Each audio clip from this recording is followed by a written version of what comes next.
Hello, and welcome to I Hate Talking, a podcast about talking, including etymology, frustrating topics, current events, and other random subjects. I'm Adam. And I'm Steph.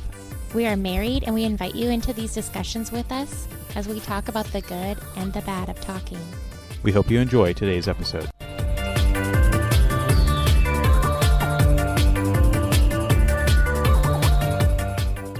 Welcome to episode 73 of I Hate Talking. Hi, everyone. Now, I still did not successfully find the word that was from 2 episodes ago, maybe 3 episodes ago, that we were going to have as our word or phrase of the episode. And at this point, I think I've given up. Okay. But if you, our listeners, do encounter a particular word that either of us use during an episode that you think would be an interesting word to dive into the specific definition and etymology, that is something that you can suggest through a comment, email, or text. But for this particular episode, we will be talking about a word called Libfix. Okay. So this describes words that are used as a suffix in a particular word, and then that latter half of the compound word is reanalyzed or reused as a suffix for other words. So the example given here is a word for aesthetics or scandals, and those words respectively are core and gate. Wait, what? So think of things like hardcore or other words that end in core. Okay. So the suffix came from an original word that had that prefix and suffix combined, and then that word core became used as an aesthetic for other words. But you're saying that core and gate? I'm confused at what you said. That doesn't make sense. I get the concept of like a suffix, the ending of a word, but I don't get what core and gate have to do with it. Well, they're both separate examples. So core being the first example, gate being the second example, where that will be something that describes a scandal. So like Watergate, Pizzagate, Elsagate, those are suffixes that are reused from that original word, which maybe is, the original was Watergate. I'm not sure. To me, but like colloquially, we use it as scandal. Like we know that means scandal. Yes, as a suffix for when that word gate is added to the end of whatever the subject matter is. I thought you were saying that gate was a suffix of scandal. And I was like, that does not make sense. That's not true. So, okay. That's true. Yes. So I was trying to describe 2 different examples from this particular post that I saw, core and gate. I see. I thought you said that core and gate were the suffix of scandal, and I was confused. But okay, I'm with you now. So the word Libfix has other examples. So some of the examples given here are burger. Not exactly sure how that would be used as a suffix. Obviously, we have hamburger, but I guess if you have other things that are mashed together in like a sandwich style, then it's a burger. Cation, so like vacation, and then you have staycation. Holic is a pretty common one, I think, which you would have words like alcoholic that is then transcribed into things like workaholic or things like that. Mm-hmm. So all those usages of a suffix that came from some original word that are then used for suffixes in other words that are, to use the technical term, reanalyzed, but essentially means reused or used in another way. That particular thing is called a libfix. Oh, okay. And libfix does not really have that complicated of an etymology because it itself is 2 words that were shortened and mashed together, and it came from the phrase liberated suffix. So what makes them different than a regular suffix? Because they are used in a way that is not necessarily their original intent. So I think Watergate is the prime example of that, where that was that particular scandal. And then other scandals are the subject matter or topic plus gate to describe that thing. Okay. And I think same could be argued for like cation. That is like vacation. And then that's used in staycation or other things like that. Okay. So thought that was an interesting word or phrase, libfix, maybe one that we don't run into, but you actually may run into the use of liberated suffixes in everyday language, and now you know what to call it. Yeah. I'll probably end up calling it Mad Libs, 'cause that's what I keep thinking about. And it's not that dissimilar from Mad Libs, I suppose. Mm-hmm. So that is our word or phrase of the episode, libfix, and we can continue on a variety of topics. I think we pretty well covered our Chicago trip and some of the things that we discussed last time with self-care versus self-indulgence.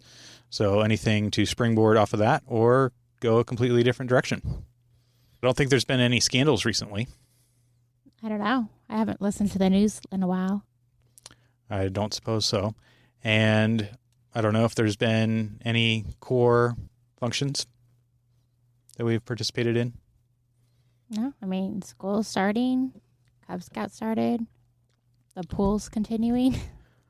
Well, there you go. So it sounds like that is a pretty hardcore schedule that we have to maintain. Mm-hmm. Especially the pool schedule. So tell our listeners about what we are doing for our pool this month and hopefully not next month. Are you talking about the diving board? I am talking about the diving board. Okay, so I am not an expert on pools, so this may not be a thing other places of the world or even in other states. But for our state, the rule is we have a diving board. If the diving board is installed, we have to have a lifeguard present and on shift. If we take the diving board off, we can do swim at your own risk and not have a lifeguard. So school's back in session. Most of our lifeguards are teenagers. They are super busy with school and other extracurriculars. So we have way less lifeguards. So we are going every day when school ends and installing the diving board so that a lifeguard can work. And I mean, I guess theoretically a lifeguard can work without the diving board, but it's a lot more fun to have one. And then every night we go back and take it off. And in the morning, return to open the pool without a diving board so that people can swim at their own risk. And then we return in the afternoon to install it again. Every weekday. Yes. It hasn't been that hard, but it's just another mental load thing. It's just another thing you have to do. We have to be there at such and such time. And again, we're volunteers. This is not paid at all. The lifeguards are paid, but we're not. So it's just out of the generosity of our hearts that we do this. Indeed. So maybe we should figure out a better schedule next year because it is, like you said, not entirely too taxing, but it is a daily activity that takes time and you have to remember to do it and get there at the right time and so on and so forth. Right. And we just agreed today to continue on for September. Usually we close on Labor Day. And it's warm still here. It's starting to cool off, but it is still warm enough in September to swim during the day, not at night. So we agreed to do it, but I did agree to only lifeguards on the weekends because I'm not going to do all of September going there 2 or 3 times a day. So they did agree to that, the rest of the board, and they did say that they'd help a little bit more, do some stuff. So I'm not there so many times a day. Indeed. And sometimes I get confused when you talk about the board because so often the diving board is the subject of discussion, but then at other times it is quite literally the board members. Right. I guess I don't think about it because I know which one I'm talking about. But yes, the pool is community ran and community owned, and it's ran by board members that are all volunteers. So yes, we call them the board. But then also there's the diving board. And that's the biggest part of my job is lifeguards and the diving board and cleaning and stuff. So I can see your confusion, even though I always know which board I'm talking about. Indeed. And then I suppose the other thing that we're busy with, like you said, is Cub Scouts. And in Cub Scouts, the first few months of the school year are popcorn fundraising. And that has been more work than we expected earlier in the year because our person that was the original volunteer is no longer volunteering. But I suppose that's a whole nother story. But for the current time being, you and I are doing the majority of the fundraising coordination. Right. The other day, several people thanked me for doing it. Like, oh, thank you for being the popcorn colonel is kind of a fun way, what we call them. And I very quickly first said, I'm not the popcorn colonel. It's a community effort here. We're all pitching in. And I keep reiterating that because I want more people to help. It's very time consuming and it's hard because we have inventory and, we have to track the scouts, all the different scouts and their money, like what they're doing online and stuff. So it is time consuming at least and tedious. Yes. And popped popcorn inside a poly bag, Mylar bag style packaging is not the most easy thing to transport either. No, it takes up so much room too. And the amount of times different people try to sit on boxes of it and like, you can't sit on that. You're going to bust the bags. But it's fun. It's only for a little while. And y'all, if you see scouts, not even necessarily ours, but just in general, Boy Scouts, Girl Scouts, anything, and they're in front of Home Depot or places like that, y'all should just give them at least $5 because it makes their day. They're so happy. That's true. They have not learned necessarily the exact value of money, but someday they will. Yeah. And I guess supposedly through this process, they may learn a little bit about that. Yeah, I think they're learning more. And I mean, it's teaching them to look at people in the eye and talk clearly and advocate for yourself is kind of points of why we stand in front of stores and sell. Indeed. And there was one particular scout that got a $100 bill donation, and that made their year, I think. Yeah, that's huge. That's so cool. I would love to one day be able to do that kind of thing. How cool would that be? Well, hopefully our podcasting career takes off and we'll be able to do that someday. Maybe. But you were talking about not understanding the value of money. It reminded me of our youngest lost his first and second tooth in the same day. And did we talk about this already? I don't think so. Okay. And I'm usually the tooth fairy, but you had the privilege of assisting the tooth fairy that day. And in your wallet, you had a 5. And you're like, I'll just put that in. I was like, no, because he doesn't understand that a 5 is more money than we normally would give. He's going to see one bill and think he got gypped for 2 teeth. And so we had to scrounge up another $1 because he would have been happier with 2 $1 bills than 1 5 because he lost 2 teeth. Precisely. So we did give the 1 and the 5 and then indicated that the 5 was for the first tooth. So as not to have him expect $5 for every tooth. No, that would get very expensive.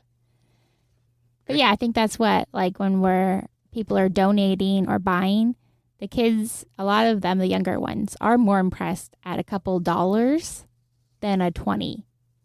Even though as adults, we're like, oh, the 20 really helps the pack way better. It's fun to see how excited they are. Yeah, and sometimes they actually are more excited about donations than selling product. Yeah. We have one of our kids likes to eat it too. He self-funds because he tries to get money to buy his own popcorn to eat. That he does. There was someone also, we were talking about generosity. This didn't happen to our kid. It was a friend. But I guess somebody came up to him and asked, what's your favorite kind?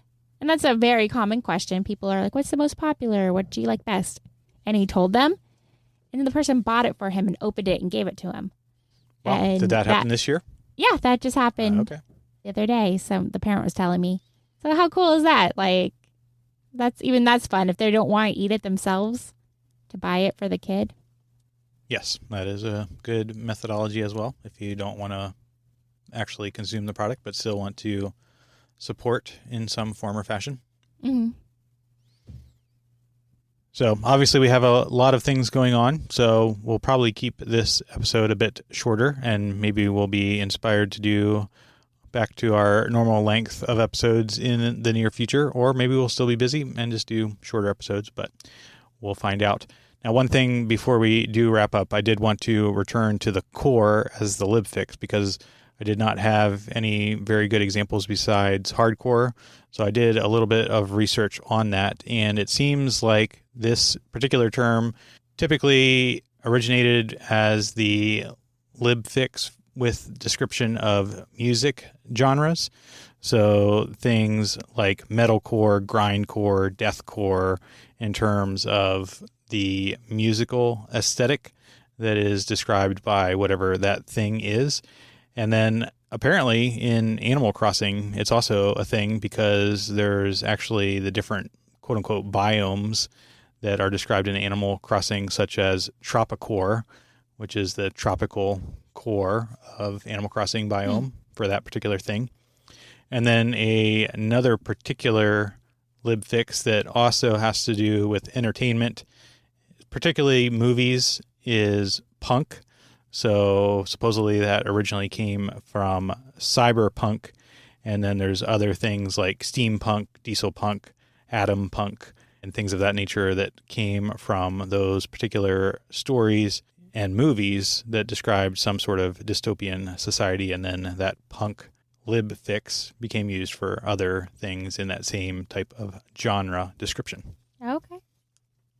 So hopefully that was enlightening, and you either learned something about libfixes or generosity or all the crazy things that we do in our lives so that people can use a diving board. Yes. So from your friends at I Hate Talking, until next time, remember, it is only through talking that we begin the journey to understanding.